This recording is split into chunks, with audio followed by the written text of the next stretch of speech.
My subject matter is Mary Magdalena. Uh, this is a particularly interesting subject matter because of the logic of what has happened here. Everybody has taken it for granted that Mary Magdalena was caught in the act of adultery and brought to Jesus, and then of course they were all looking to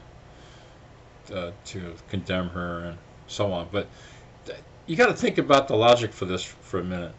How does a group of people catch a woman committing a sex act with another man, or with a man, not another man, but with a man, and catch her right in the act? What, were people having sex out in the middle of the streets?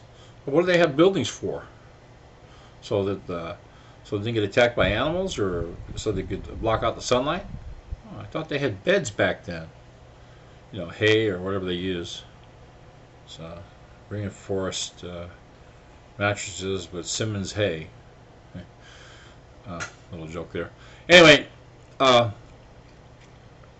more than likely, what the adultery was, especially from the Old Testament, was to have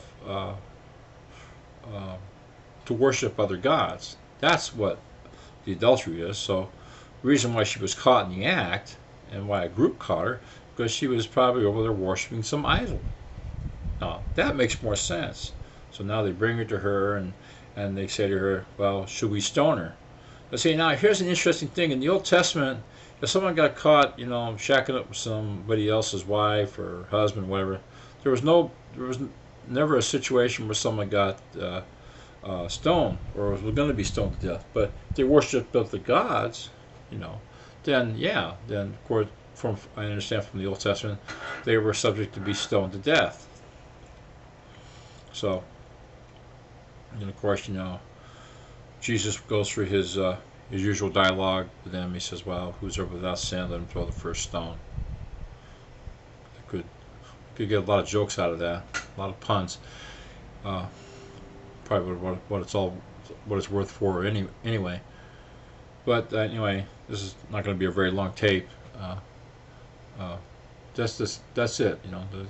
The matter of fact, if you take all the Ten Commandments, Jesus himself basically consolidated the Ten Commandments into two. Love the Lord your God, and then love your neighbor as yourself. And that's a little bit of an illusory type subject, because the word neighbor doesn't just mean anybody. It's particularly in the Jewish religion. The neighbor was anybody that wasn't Jewish from that. That's why Jesus in the Gospels basically made an additional remark. Says, "I give you an additional commandment: love one another."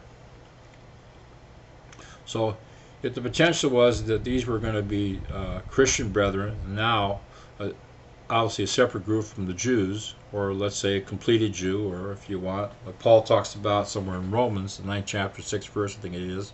He says, "For they that are Israel are not all Israel, for they are which are Israel by faith." Who've accepted, the program, or at least the initial program. And it's important to remember that when you got the justification for your sins through the blood, that's just the initial thing. You're just starting out at ground zero. You didn't get everything doesn't get washed by the blood. So the I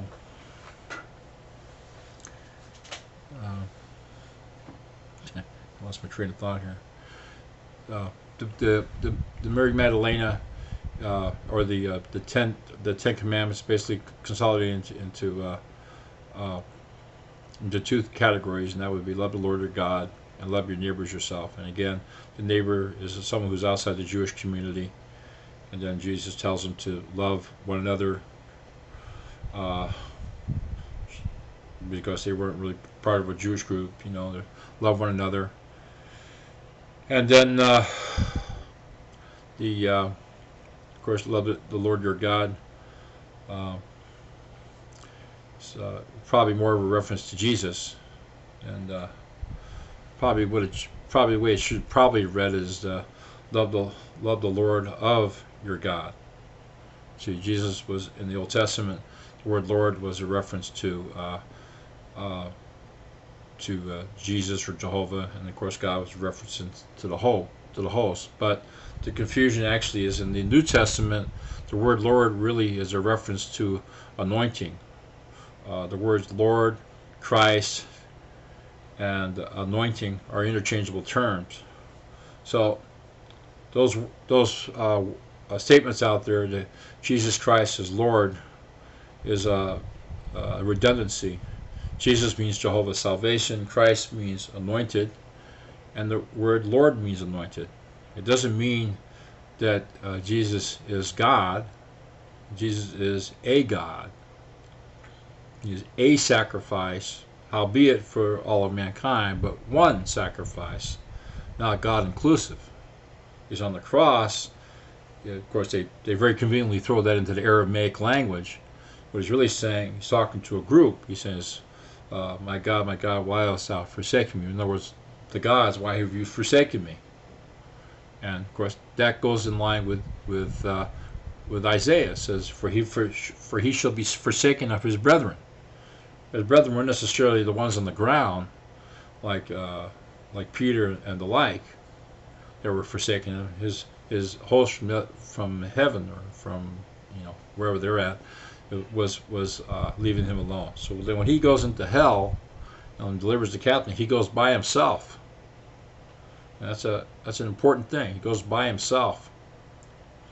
Now there's a theology out there that says that the reason why Jesus said, "Do not touch me before I have ascended," seems to indicate that, from what I read, was that he was ascended into heavens, wherever that may be, to the spiritual holy of holies, and presented himself as a spotless lamb, in keeping with the Old Testament edicts. It'd be a lamb without spot and wrinkle.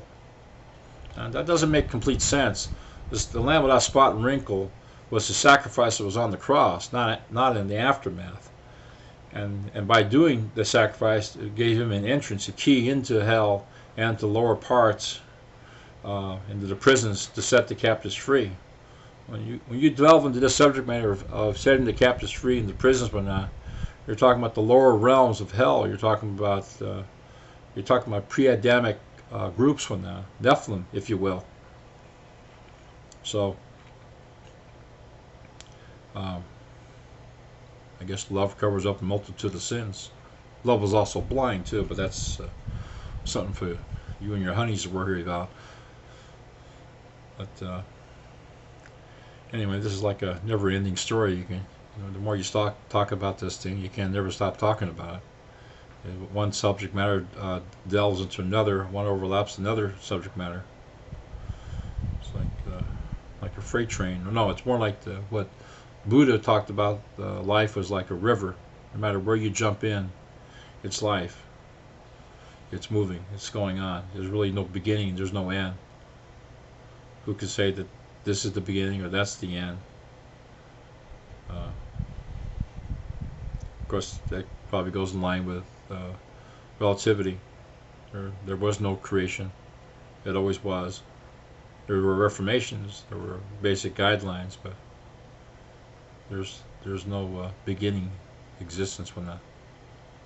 Maybe for you when you get born, but as far as the ancestry and going back in time, that's where men started.